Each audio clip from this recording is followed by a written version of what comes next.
They called the country Al-Andalus.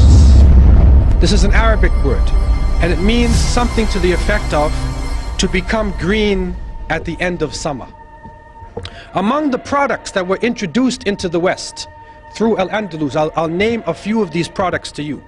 Cotton, paper, glass mirrors, street lamps, salt, colored glass, silk, satin, pepper, cinnamon, handkerchiefs, deodorant, kerosene, linen, firearms, cotton balls, paper money, postage stamps, book binding, clocks, ceramic tiles, nitric acid, soap, astrolabes, compasses for navigation, slide rules, rulers, surgical instruments, windmills, spinning wheels, rose water, maps, globes, citrus and nectar fruits, carpets, eyeglasses, curtains, test tubes, porcelain, fine furs, velvet, almanacs, and encyclopedias.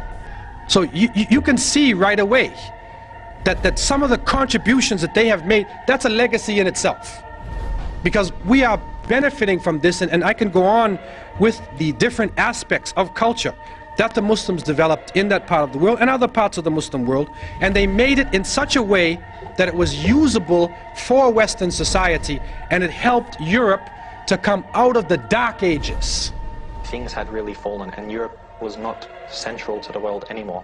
But while the non-Muslim historians refer to the Dark Ages of Europe, just in Western Europe you had this amazing state of Andalus, of Muslim Spain, and out of there you had cities like Cordoba, and Cordoba at that time was the largest city in the world. It was a city of 1 million people plus. If you look at the street of Cordoba, it was completely lit up. There were street lights, which was unknown in Europe. They had public baths, they had libraries, they had universities. People would travel all from around the world just to study in Andalus, a true center of learning. So while you can say some of Europe was in the Dark Ages, another part of Europe, which is the Muslim area of Europe, it wasn't in a dark age at all, it was full of light.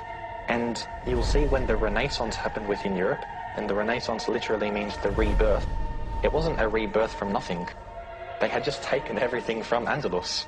If you look at Italy, all of the, the arts and so forth, they really just took it from the artisans of Muslim Spain.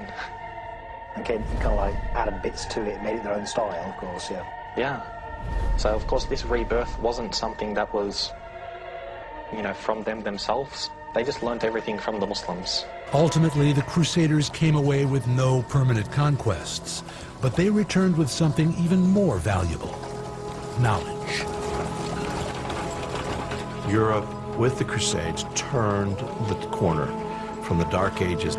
There's medical information and surgical information that's brought back. Books are brought back, languages are brought back, everything is brought back. So the Crusades really do change Europe in a way that we have not seen before. Europe was on the verge of one of the most productive and creative periods of its entire history. Things like the great Gothic cathedrals, the universities, the law courts and legal systems, all of those were created. So following this long period of darkness, there came a tremendous explosion of really brilliant cultural achievements.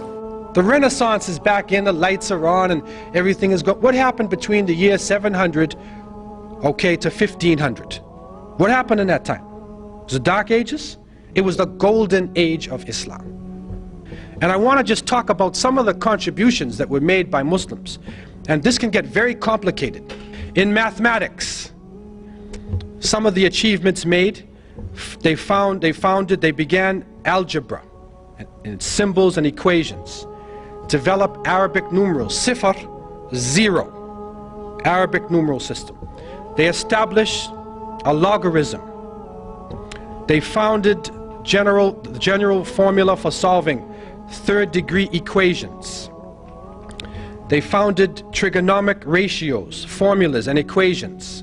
And you can continue to go on, and you'll see calculus and trigonometry and all of these areas of math have a debt to Islam. In physics, they established the science of power, or mechanics. They describe the center of gravity. They describe gravity. So when that apple hit Newton in his head, okay, he was probably reading an Arabic book, and it woke him up from his sleep, and then he turned to the page on gravity. But what comes to us, the apple hit him in his head, and they say he discovered gravity. Muslims had described gravity in details long before Isaac Newton. Also, they described mechanical properties of geometric bodies. They developed the hydrometer, aerometer, the lever, balance, scale. They measured specific gravity of different substances, invented the pendulum, the spring and wall clock. Also, you find in chemistry, they introduced atomic theory of matter. They developed processes of evaporation, sublimation, crystallization, distillation, filtration, pigmentation, melting. They introduced methods of steel making, metalwork. They developed procedures for dyeing of cloths and textiles. They established preparation methods of chemicals, sulfuric, nitric and hydrochloric acids, ammonium chloride, silver nitrate, mercuric oxide, chloride, sulfide, sodium. They developed chemical processes and methods for manufacturing of glass, soaps, perfumes, resins, oils, paints, paper, sugar, gunpowder. They introduced the uses of jars and flasks, scales and tubes, and you can go on in terms of the things they were introducing. In astronomy, they developed astrolabes and sextants, prepared star catalogs and tables of planetary motion, named over 200 stars with Arabic names. They proved the Earth as a spherical shape. They calculated the length of terrestrial degree, determined the Earth's circumference and diameter. They measured solar inclination angle. They charted the positions and orbits of stars and planets.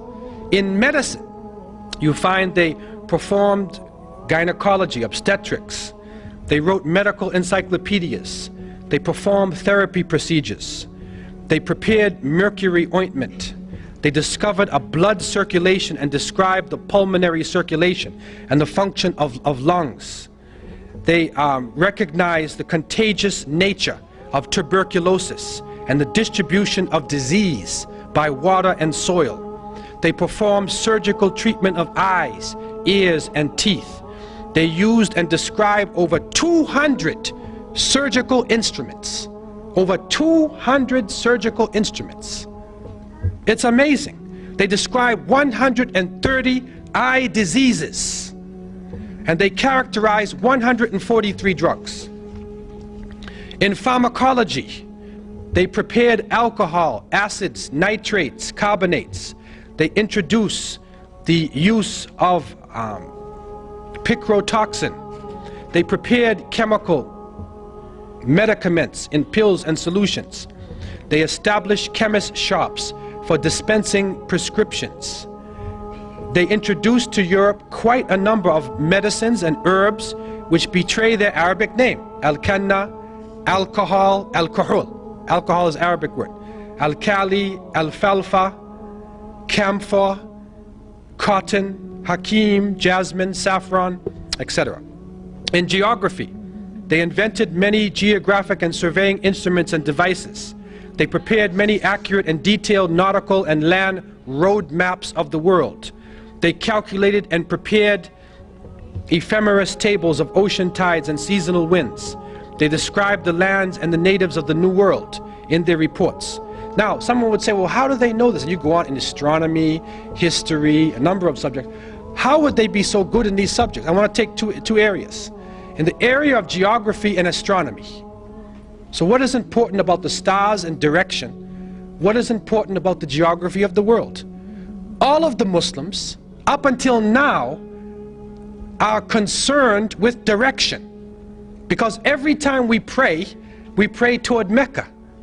So therefore, wherever you are, you have to determine where Mecca is. So therefore, it was a natural thing for Muslims to get into the direction and always to be looking at the sun to know what time of day it is, because of the cycle of prayer. It's a natural thing. Also, pilgrimage to Mecca. Every Muslim should try to make pilgrimage to Mecca once in a lifetime. And so therefore, these complicated works in geography, like international road maps, were developed especially for Muslims to be able to travel from, say, China or India or West Africa or Northern Europe and travel to Mecca.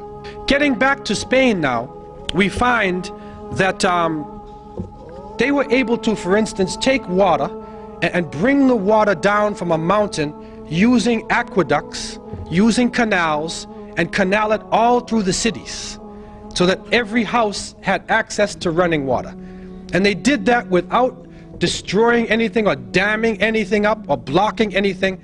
They did it in such a way they were using gravity. This is a holistic way of approaching things. And if you go to Granada today, you will still see the waterworks are being used from the time of the Muslims. The water is flowing all over the place. And this was a great accomplishment that they made.